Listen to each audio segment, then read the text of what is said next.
certeza que tú estás a favor de mi familia, Señor. A favor de nuestra iglesia, nuestra comunidad, Señor. Confío en ti, Señor, y te alabo, Señor, y alabo tu nombre y te doy gracias por tu palabra. Confío en ti, Señor. Confío en ti, Señor. Una vez más, gracias por tener misericordia de nosotros. Gracias por ayudarnos a tener confianza en ti, Señor. Gracias, Señor, por ayudarnos a hacer de la palabra tu voz viva dentro de nosotros. Tú, oh Dios, nos has librado de tropiezos. Tú, Señor, nos has librado de la muerte. Gracias, Señor, pues el deseo, Señor, es que yo camine en tu luz, camine en vida, Señor, y pueda ser un instrumento en tus manos, Señor. Gracias, Señor. Gracias, Señor. Gracias por darnos vida. Dele las gracias al Señor. Gracias, mi amado Señor Jesucristo. Ayúdanos a caminar en luz, Señor. Siempre sosténganos con tu Espíritu Santo. Llénanos con tu Santo Espíritu. Ministrenos con tu Santo Espíritu, Señor. Permíteme vivir agradecido contigo, Señor. Que mi vida pueda ser una ofrenda agradable delante de ti todos los días de mi vida, Señor. Señor, que sea mi voto de gratitud ante ti, oh Dios. Que sea esa ofrenda de gratitud por tus múltiples misericordias para conmigo. Te lo pido, Señor, en el nombre de Jesús. Establece tu reino en cada familia. Establece tu reino en cada uno de mis amigos y hermanos. Señor, a ti hemos clamado. A ti hemos venido esta mañana. Y ahora te pedimos que nos ministres a través de tu palabra, Señor. Que hables a nuestra vida, Señor. Que te podamos ver en cada línea de ella, Señor. Gracias por las personas que se han conectado esta mañana, Señor. Las que vienen ahí en camino, Señor. Gracias por un grupo de hombres y mujeres que disfrutan el levantarse, el estar cada mañana en tu presencia, Señor. En el nombre de Jesús. Gracias, Señor. Amén. Gloria a Dios. Bueno, gloria a Dios, aleluya, qué bendición una vez más empezar una semana en la oración, en la búsqueda del Señor, en la lectura de la palabra, en esa meditación de parte de nosotros hacia la palabra de Dios. Gloria al Señor para siempre. Saludamos a todos los hermanos allá en Lanzarote, allá en México, en Costa Rica, en Estados Unidos, en Uruguay. Bueno, gloria a Dios. Y si no nombre otra ciudad, otro país, pues benditos sean ustedes también en el nombre de Jesús. Bueno, vamos con el libro de los Hechos y nos vamos al capítulo 17. Y vamos a empezar la lectura a República Dominicana. ¿Cómo se va a olvidar? Dios bendiga a mis hermanos de Dominicana que siempre están ahí, tan lindos. Hechos capítulo 17, verso 1 al verso 9. Y vamos a empezar, por favor, esta mañana. Dice, pasando por Afípolis y a Apolonia, Pablo y Silas llegaron a Tesalónica, donde había una sinagoga de judíos. Pablo, como era su costumbre, fue a ellos y durante 3 días de reposo discutió con ellos en la sinagoga, declarando y exponiendo por medio de las escrituras que era necesario que el Cristo padeciera y resucitara de los muertos, y que Jesús, a quien yo os anuncio, decía él, es el Cristo. Y algunos de ellos creyeron y se juntaron con Pablo y con Silas, y de los griegos piadosos gran número, y mujeres nobles no pocas. Entonces los judíos que no creían, teniendo celos, tomaron consigo algunos ociosos hombres malos y juntando una turba, alborotaron la ciudad y asaltando la casa de Jackson, procuraban sacarlos al pueblo, pero no hallándolos, trajeron a Jackson y algunos hermanos ante las autoridades de la ciudad, gritando: estos que trastornan el mundo entero también han venido acá, a los cuales Jackson ha recibido, y todos estos contravienen los decretos de César, diciendo que hay otro rey, Jesús. Y alborotaron al pueblo y a las autoridades de la ciudad, oyendo estas cosas. Pero obtenida fianza de Jackson y de los demás, los soltaron. Pablo y Silas caminaron aproximadamente, imagínense, o en carros o caminando en carros de caballo, porque era lo máximo que había allí, 160 kilómetros, desde Filipos hasta Tesalónica. Hasta donde sabemos, no se detuvieron a ministrar en ninguna otra parte. Tal vez no pararon allí en Apolonia ni en Anfípolis, porque no habían sinagogas en esas ciudades. Acuérdese que Pablo siempre esperaba que los nuevos creyentes de Filipos fueran los que llevaran el mensaje a sus ciudades o pueblos alrededor. Ahora, la norma de ministrar en las ciudades era que él siempre buscaba las ciudades más grandes y procuraba que hubiesen bastantes convertidos para evangelizar en esa ciudad grande y que de ahí ellos empezaran a predicar en las otras ciudades ahí cerquita. Miremos algo ahí en Primera de Tesalonicenses, capítulo 1, el versículo 8. Perdón, Primera de Tesalonicenses, capítulo 1, el verso 8. Y dice: alabado el nombre del Señor, porque partiendo de vosotros ha sido divulgada la palabra del Señor. Les está hablando a la iglesia de Tesalónica. Y le dice: porque partiendo de vosotros, ¿quién? La palabra. Ha sido divulgada la palabra del Señor. No solo en Macedonia y Acaya, sino que también en todo lugar vuestra fe en Dios ha sido extendida, de modo que nosotros no tenemos necesidad de hablar nada. ¿Cuál es la esperanza de nosotros los pastores y nosotros los líderes con cada uno de ustedes? Que hay lugares que ustedes pueden ir que nosotros no podemos ir.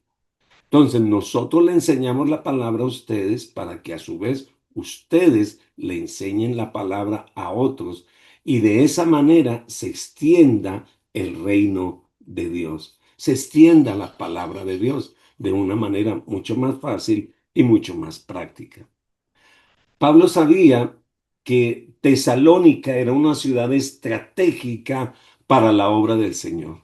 No solamente era la capital de Macedonia, sino que también era un centro de comercio cuyo único rival en el comercio en esa época era Corinto. Estaba ubicada sobre varias rutas importantes para el comercio y contaba con un puerto excelente. Entonces, la ciudad era predominantemente griega, aunque estaba controlada por los romanos. Tesalónica era una ciudad libre, lo que significaba que tenía una asamblea de ciudadanos que eran elegidos por ellos. Era tan libre que podía acuñar su propia moneda y no tenía guarnición romana dentro de sus muros. Pablo, estando allí, trabajaba en su oficio. Pablo era un artesano también y él le encantaba fabricar tiendas de campaña o carpas como nosotros le conocemos. Eso hacía entre semana. Pero el fin de semana, el día de reposo, se iba y ministraba en las sinagogas judías, donde sabía que iba a encontrar tanto judíos como gentiles, buscadores de Dios, gente que quería escuchar la voz del Señor. Ese testimonio de Pablo o ese tiempo de predicación tuvo lugar solamente durante 3 fines de semana. Luego tuvo que ministrar fuera de la sinagoga.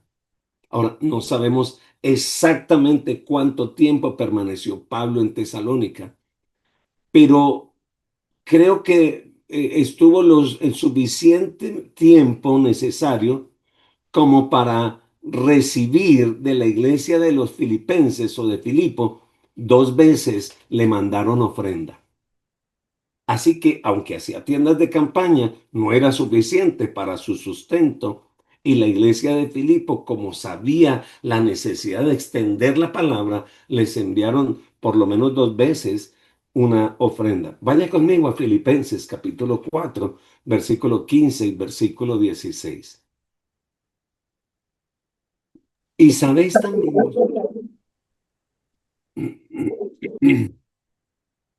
y sabéis también vosotros, oh filipenses, que al principio de la predicación del Evangelio, cuando partí a Macedonia, ninguna iglesia participó conmigo en razón de dar y recibir, sino vosotros solos, pues aún a Tesalónica me enviaste una y otra vez para mis necesidades.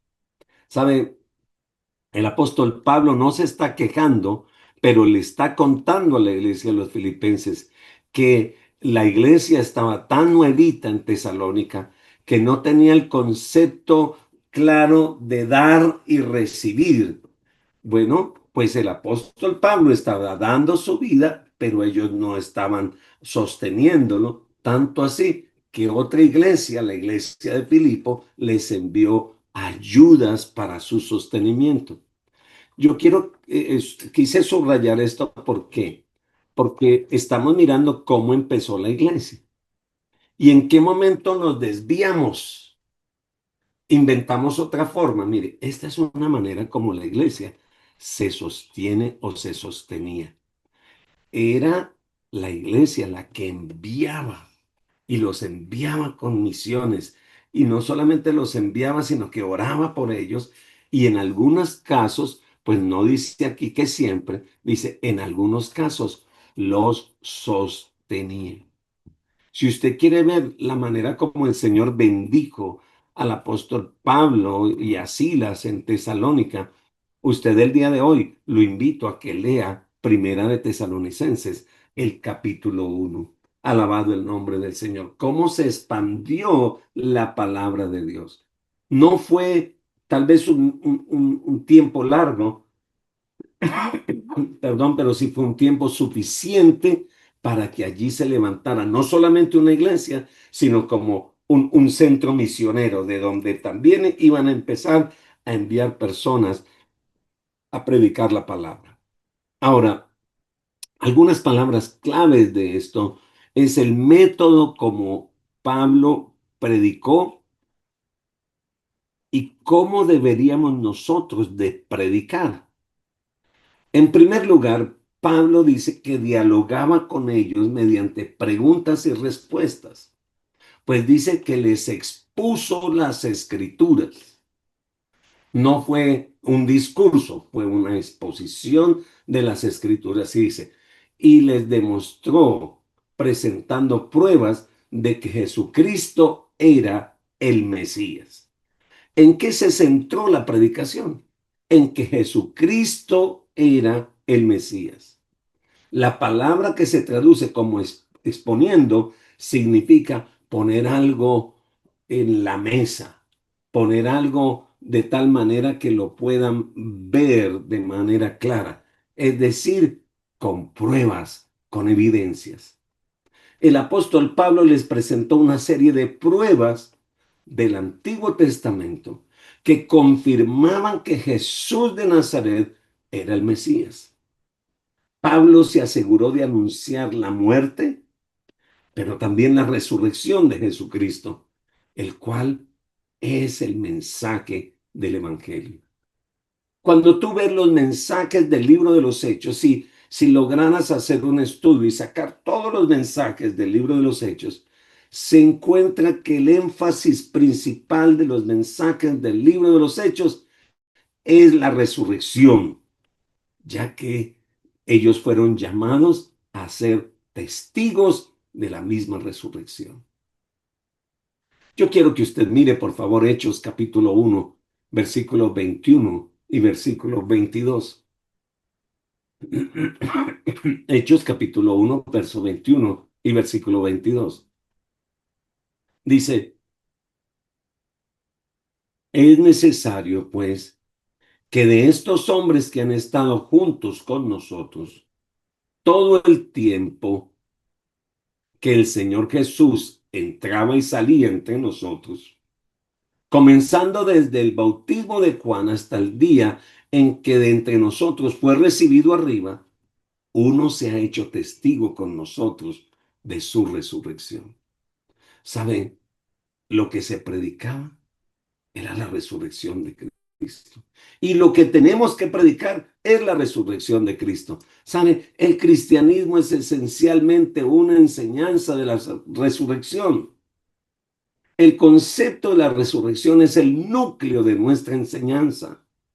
Vea, si se elimina la resurrección, se elimina el cristianismo. Así de sencillo. Si Cristo no resucita, en vano es nuestra fe. Entonces, como resultado de esas 3 semanas de ministerio, Pablo observó que un gran número de personas empezó a creer, especialmente prosélitos griegos y mujeres influyentes. Entre esos hombres estaba un tal Aristarco y un señor llamado Segundo, quienes posteriormente se unieron a los viajes misioneros. La frase de Lucas cuando dice no pocas o no pocos, significa que los que se convirtieron al Señor fueron muchos. Sin embargo, tengan en cuenta esto. Cuando es sembrado el trigo, también está la cizaña. Los resultados no causaron alegría en todos, porque habían unos judíos incrédulos que evitaban el éxito de Pablo, lo envidiaban y se lamentaban al ver a los gentiles y a las mujeres influyentes abandonando las sinagogas. Sí, ¿sabe quiénes fueron los que sostuvieron el ministerio tanto de Jesús como de Pablo? Mujeres influyentes, mujeres que sembraban en el reino de Dios, mujeres que están, claro, y se fueron las mujeres influyentes de la sinagoga y ellos se preocuparon. Se da cuenta que casi todo tiene que ver con cosas materiales. ¿Se acuerda que estuvimos hablando de la muchacha que fue libre del espíritu de adivinación? Ellos no estaban preocupados en la muchacha, sino en la ganancia. Seguro estos no estaban preocupados en las mujeres influyentes, sino en la ganancia. Pablo esperaba que la salvación de los gentiles provocara que los judíos por lo menos dijeran, bueno, pues vamos a estudiar las escrituras. Pero las escrituras y el descubrimiento del Mesías en ellas provocaron fue una reacción adversa, la persecución a esta iglesia naciente, porque apenas estaban naciendo. Los judíos buscaron arrastrar a los misioneros, a Pablo y a Silas y a los hermanos allá ante la asamblea. Y se inventaron un motín para llamar la atención de los magistrados. Mire lo que dice ahí en Hechos 17:5. Dice, entonces los judíos que no creían, teniendo celos, o con esa palabra, tomaron consigo algunos ociosos, hombres malos, y juntando una turba alborotaron la ciudad y asaltando la casa de Jackson, procuraban sacarlos al pueblo. Aquí hay 2 cosas que quiero resaltar. La palabra del Señor dice que usted y yo tenemos que ocuparnos de nuestra salvación.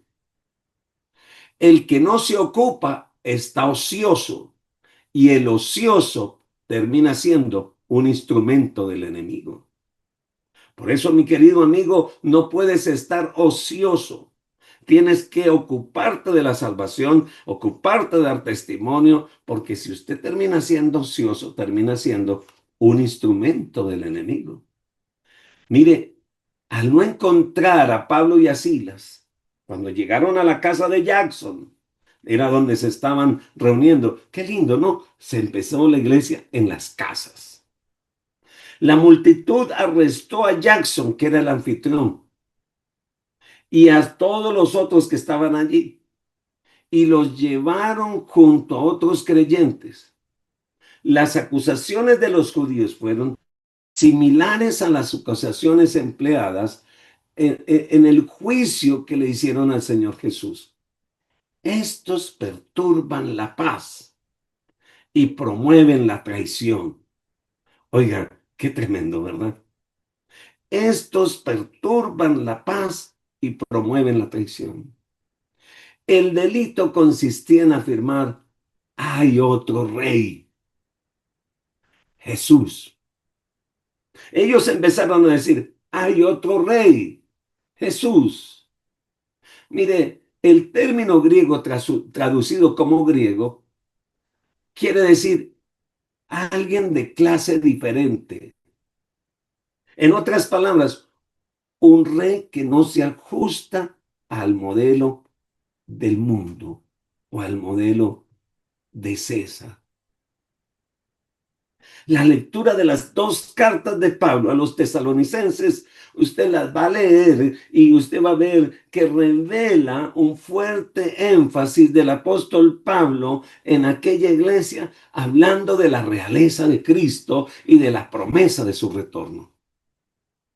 Por eso, ellos utilizaron esto como un arma para acusarlos.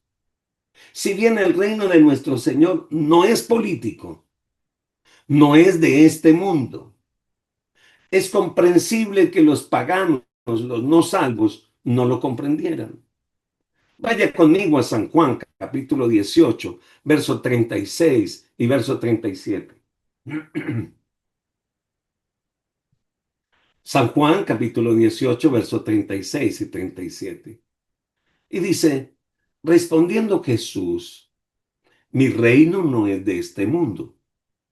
Mi reino, si mi reino fuera de este mundo, mis servidores pelearían para que yo no fuera entregado a los judíos. Pero mi reino no es de aquí. Le dijo entonces Pilato, luego eres tú rey, respondió Jesús. Tú dices que yo soy rey. Yo para esto he nacido. Para esto he venido al mundo, para dar testimonio de la verdad. Y todo aquel que es de la verdad, oye mi voz. Aleluya. La realeza de Jesús difiere a los de los gobernantes terrenales. ¿Sabe cómo conquista el Señor? Él no conquista con guerras, Él no conquista con batallas, Él no conquista con misiles, Él conquista con embajadores. Y tú y yo somos embajadores del reino de Dios. Esa es la manera como Él conquista, con embajadores. Sus armas son la verdad y el amor. ¿Cómo es que conquistamos? Con la verdad del Señor. ¿Y cómo conquistamos? Con su amor. Él brinda paz. Él trastorna el mundo e invierte las cosas. Aquel que estaba muerto en delitos y pecados, ahora vive y vive para él. ¿Sabe? Conquista mediante la cruz. Allí donde murió por el mundo, por los pecadores, por los perdidos, incluso murió por los enemigos. Mire lo que dice Romanos capítulo 5, versículo 6. Romanos capítulo 5, versículo 6. Dice,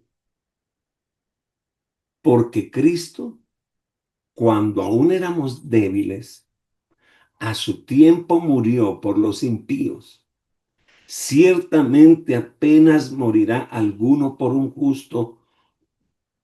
Con todo pudiera ser que alguno osara morir por el bueno, mas Dios muestra su amor para con nosotros, en que aun siendo pecadores, Cristo murió por nosotros. Pues mucho más, estando ya justificados en su sangre, por él seremos salvos de la ira. Porque si siendo enemigos fuimos reconciliados con Dios por la muerte de su Hijo, mucho más estando ya reconciliados, seremos salvos por su vida. Mi querido amigo, mi querido hermano precioso, usted y yo somos conquistadores. Y lo único que va a conquistar es el mensaje de la resurrección. La multitud entonces se inquietó al al entrar a la casa de Jackson y no encontraron a Pablo y a Silas. Entonces su segunda alternativa era tomar a Jackson. Lo llevaron allí, pero gracias al Señor, lo único que solicitaron fue paguen una multa, paguen una fianza. Así que nuestro hermano Jacobo tuvo que tomar una ofrenda y depositar el dinero y garantizar que soltaran a nuestro querido Jackson y sus compañeros y que Pablo y Silas abandonaran la ciudad y no regresaran. Algunos dirían, qué cobardía. No, hay momentos en que el Señor toma dirección y dice, muévase mejor. Y así fue la iglesia. Yo creo que para mí esta historia de la iglesia es una iglesia fascinante, una historia fascinante. Pablo consideró que la prohibición de la predicación de la palabra era simplemente una estrategia del enemigo. Mire, pero aunque Pablo y Silas salieron, la iglesia continuó y siguió creciendo con poder, alabado el nombre del Señor. Así que nada impidió que la iglesia de Tesalónica proclamara la palabra y ganara a los perdidos. ¿Usted estaría dispuesto a hacer un viaje de estos? ¿Estaría dispuesto a quedarse con los hermanos? A pasar no solamente bendiciones, sino también vicisitudes. Ay, no, pastor, por eso yo no abro una casa de paz. No vaya a ser que yo me meta en problemas con mi esposo o me meta en problemas con los vecinos. Mi querido amigo, se requiere audacia, valentía, creer en el llamado de Dios para que nosotros podamos participar de lo que significa ser iglesia. Espíritu Santo, gracias te damos por esta mañana. Y gracias por cada amigo, por cada hombre y mujer que se ha congregado aquí, por sus familias. Yo los bendigo con el Espíritu Santo y pido a Él que por favor sean llenos de su Espíritu para que puedan ser testigos de su palabra, para que tengan valentía aún en los momentos de dificultad. Que la gloria de Dios sea vista en ustedes y no teman, el Señor está contigo. No desmayes porque el Señor es quien te levanta y te fortalece y te sostiene. Así que adelante. No importa, mi querido pastor, que la iglesia donde estás ministrando no tenga mucha gente. No se preocupe. Permita que la gloria de Dios se manifieste aún en ese grupo pequeño que tienes o en esa casa donde vas a predicar, en ese lugar donde vas a estar. Pero asegúrate que prediques a un Cristo vivo, un Cristo resucitado y un Cristo que vendrá por su iglesia nuevamente. Señor, exponemos esta semana en ti, Señor, y todos los retos que vamos a enfrentar esta semana los ponemos delante de ti, Señor, y confiamos que tú eres nuestra fuerza y nuestra fortaleza para la gloria de su nombre. Que el Señor Amén. les bendiga, les guarde. Nos vemos este día de mañana, si Dios lo permite. Gracias, pastor. Amén. Amén. Bendiciones. Amén, amén.